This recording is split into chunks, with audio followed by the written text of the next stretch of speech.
I'm curious about something. There would have been a time in modern politics when the discussion of constitutional issues would have been considered esoteric, perhaps, and something relegated to the history books. Today, it's a very different question. Constitutional issues are being bandied about by all the candidates now with the Tea Party movements that are taking place. I'm curious about your thoughts about Texas sovereignty, specifically as it relates to the 10th Amendment and the possibility of nullification of federal government mandates. Most elections, of course, are won and lost by kitchen table issues, taxes, children, education, and these kinds of things. However, there seems to be an almost unprecedented move towards understanding where, as a state, we are in relation to the federal government, given particularly the spending of the federal government. What are your comments on that?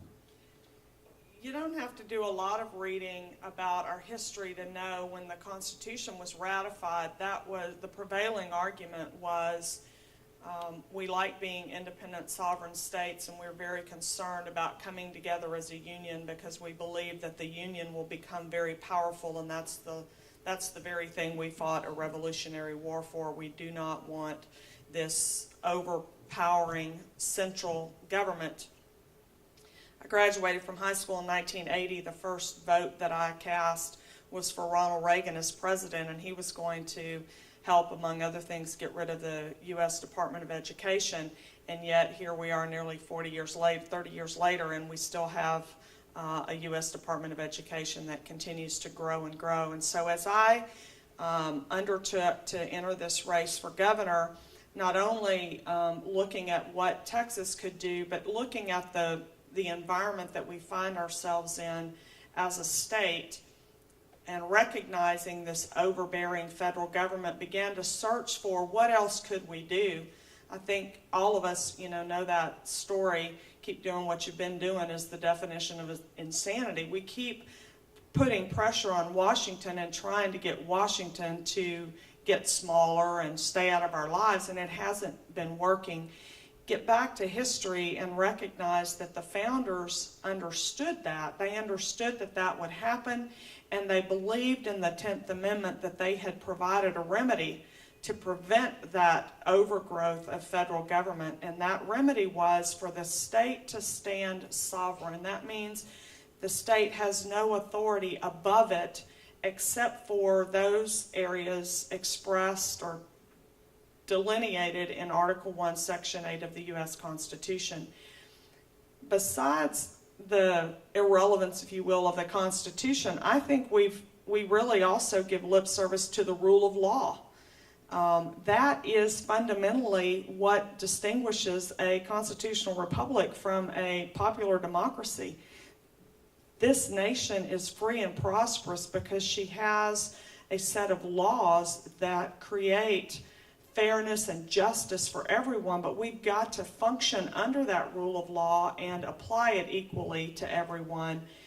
The founders said, you have a rule of law, you have sovereign states, and it is the state's job, not its prerogative, not its opportunity, its job to nullify and interpose against the federal government when it steps outside of its bounds. Let me ask you about that. What is today, just what you understand of the federal government as it relates to Texas, what, if there are any, would be an obvious place for the state of Texas to stand up and say, we intend at a legislative level to nullify this request or requirement from the federal government? What jumps out at you in brief?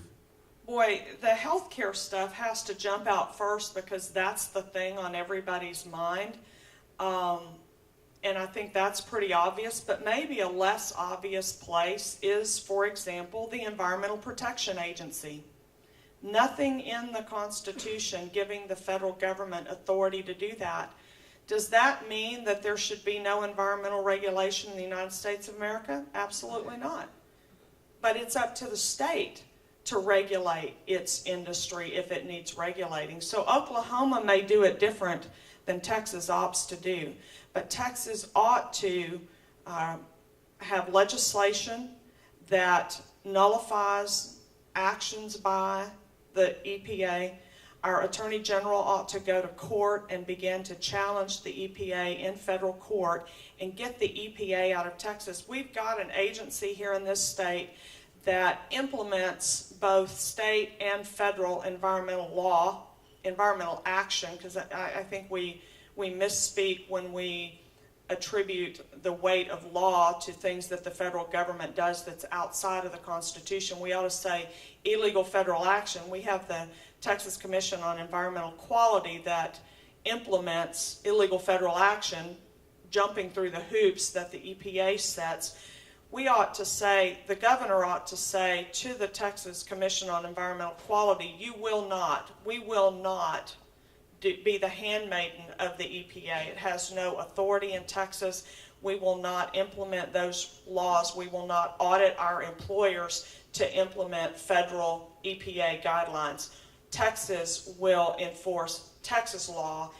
If we have an area in energy or manufacturing or agriculture that needs regulating, then the Texas legislature will regulate that, will pass those laws, but we're not going to be jumping through hoops that the federal EPA puts in place. There's probably no other more controversial subject with regard to the law or being a nation of laws or a state of laws than illegal immigration. Clearly, when people come into this country illegally and cross these borders without proper paperwork, that's an illegal act in and of itself. However, there has been a culture of admissibility, if you will, of that action, and then staying behind and folks being able to stay in Texas a number of years after that initial act. And we're at a point where illegal immigrants consume an extraordinary amount of money in social services. They, of course, do put money into the economy. Most economists will note that there is a contribution from illegal immigrants across the nation to our economy and here in Texas. But I think it's fair to say that most people believe, at least anecdotally, that they consume more than they produce and that they are here illegally. What would Texas do differently in your administration immediately to either encourage, to stop, or to stay the course with illegal immigration? I think we're only beginning to fully appreciate the importance of that notion called private property.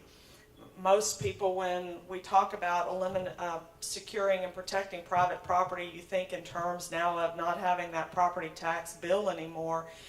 But we have, again, overlooked the rule of law in our state, and we have allowed private property to be abused. The land up and down the Texas-Mexico border is by and large private property. We've not just had the violation of immigration law when people come across that border, we've had criminal trespass. We must, as a state, help local law enforcement to help private landowners have security with regard to their property. And that means deploying the Texas military force to the border to assist private property owners and local law enforcement in making sure that their property rights are protected, that people don't criminally trespass across that property. I've told about an encounter that I had with a farmer there on our border. The Rio Grande River curves like this right down at Brownsville, Harlingen, down in that area.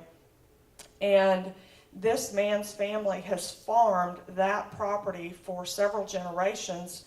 He likes to grow tomatoes. It's a great climate for growing tomatoes. He said he's had to quit doing that because there is such a neglect for the rule of law that 5 or 6 days before it's time for him to harvest that crop, he'll come out to the field in the morning and the whole tomato crop will be gone. People will have come in and harvested the crop in the middle of the night, and he will have nothing to show for well over a year's worth of work. We're not respecting law. We're not respecting private property rights. There's trespass. There's theft. There's a total disregard for law and private property.